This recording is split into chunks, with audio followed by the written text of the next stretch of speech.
everyone, and welcome to day 4 of my 30-day tidying challenge, a challenge that I created based on Marie Kondo's The Life-Changing Magic of Tidying Up. If you've been following along with this series, you'll know that I recorded these videos 2 years ago, and I'm just popping on to give you a little update before we jump right into the footage. This update is going to happen at the beginning of the video. I just wanted to mention that I still wear pretty much all of the scarves that I kept. I love them all, especially the big chunky scarves. Even though they take up a lot of room, I do still really love them. 2 of the bigger scarves I've actually used as throws for the couch, and that saved a little bit of the storage space. My scarves actually fit perfectly in one of the containers that go underneath the bed now, and I am super happy about that. In terms of the other accessories I talk about in this video, I didn't wear those so often. Some of the hair accessories, yes, I do tend to wear a lot of my headbands and such, but not really any of like the pretty clips or anything like that. Other thing I noticed is that this winter I haven't really worn a lot of my gloves at all. I basically wear 2 pairs of mittens that I got at the dollar store many years ago, and I really haven't been reaching for any of my nicer leather gloves. But maybe that will change post-pandemic where I have nicer places to go, but in the middle of the pandemic for day-to-day in the winter time, I really just wore those 2 pairs of mittens.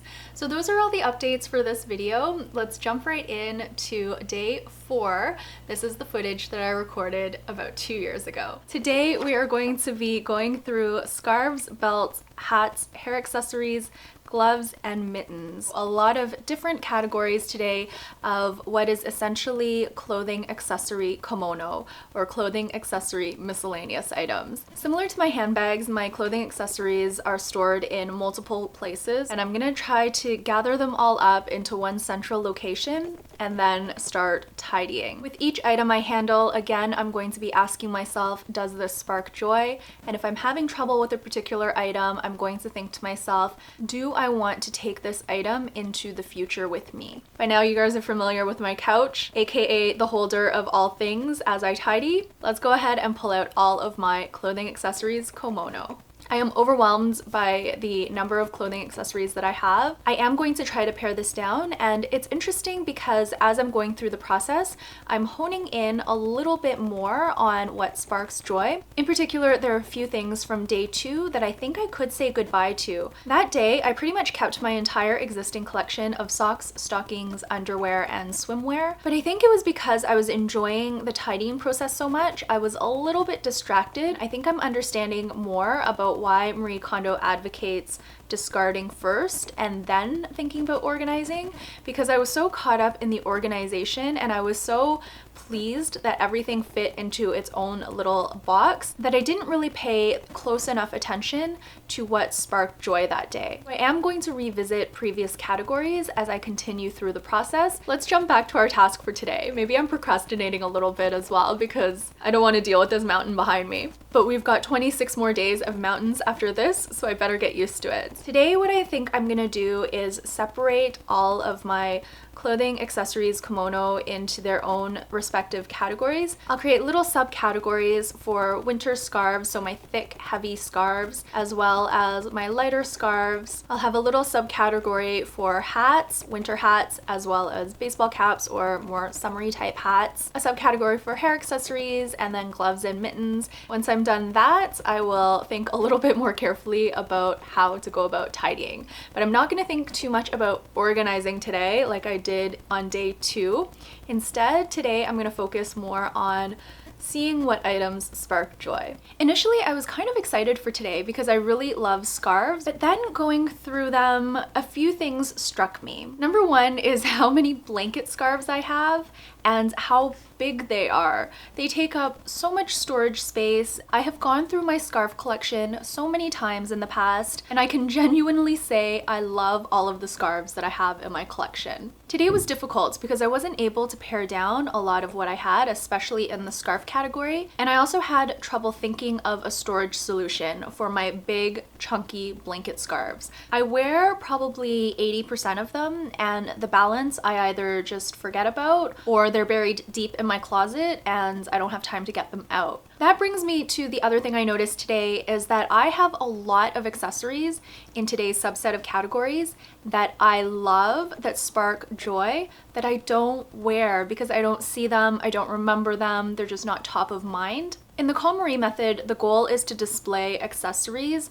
like beautiful art pieces. Every time you open a drawer and you look inside and you see your accessories laid out beautifully, not only does it spark joy, but you know exactly what you have and you can reach for the item very easily and wear it. I'm kind of at a crossroads today. On the one hand, I'm still really excited to continue tidying because I know by the end everything's gonna fall into place. But mentally, today was a huge hurdle for me because I just couldn't seem to get any feeling of accomplishment. I know there are going to be days like this in the process, but it was just a challenge experiencing it for the first time. I had actually finished recording today's video and I had put everything away, but I wanted to come back on because something occurred to me as I was tidying today. I was looking at all of the beautiful accessories that I have that spark so much joy that I never wear, including this little handkerchief scarf that my aunt actually gave me many years ago. I used to wear this quite often actually. I would wear it like this, tied around my neck, and I would also wear it as a bag charm. So I would tie it around one of the handles on my handbags. It occurred to me that maybe I should do a challenge where I wear a different accessory from my collection every single day until I've gone through them all. That way I can get more use out of my accessories and also decide whether it's something I want to keep in my collection. The reason this occurred to me is because I did a lipstick a day challenge where I did a similar exercise wearing a different lipstick from my collection every single day. I let go of a good third of my collection, and that's because as I wore the lipstick throughout the day, I realized that that lipstick no longer sparked joy, even though when I look at it, I think this is something I want to keep in my collection. I'm wondering if accessories would be the same thing, where when I touch an item and it sparks joy for me, it's not the particular item that sparks joy, but rather the memory of it. However, if I wore it for the entire day, would I still feel the same way about it? Sometimes we hang on to stuff because we think we will wear it in the future, or perhaps because we think we should wear it in the future. By wearing it for a day and giving it the full attention that the object deserves could provide us with that nudge to then let it go if we find by the end of the day we don't love it anymore. On the other hand, if you wear it for the entire day and at the end of the day you think, I felt amazing, this item truly sparks joy, then you can put it back in its place, knowing full well it sparks joy, and perhaps you'll reach for it more frequently going forward because how good it made you feel throughout the day will be top of mind. That is going to be it for today's video. According to my calendar, tomorrow we're going to be going through jewelry, watches, glasses, and sunglasses. If you don't have a copy of the calendar yet, you can download it from my blog or in a link in the description box down below. If you're new to this challenge, please go back and watch from the beginning, starting with day 0, where we establish our mindset to take on this challenge. Thank you all so much for watching this video and for following along with this series. Please let me know down below how you're doing with your own tidying. I would love to read about your thoughts and feelings throughout the process, as well as any tips and tricks you have to share. I will see you all tomorrow on day 5. Until then, please take care and bye for now.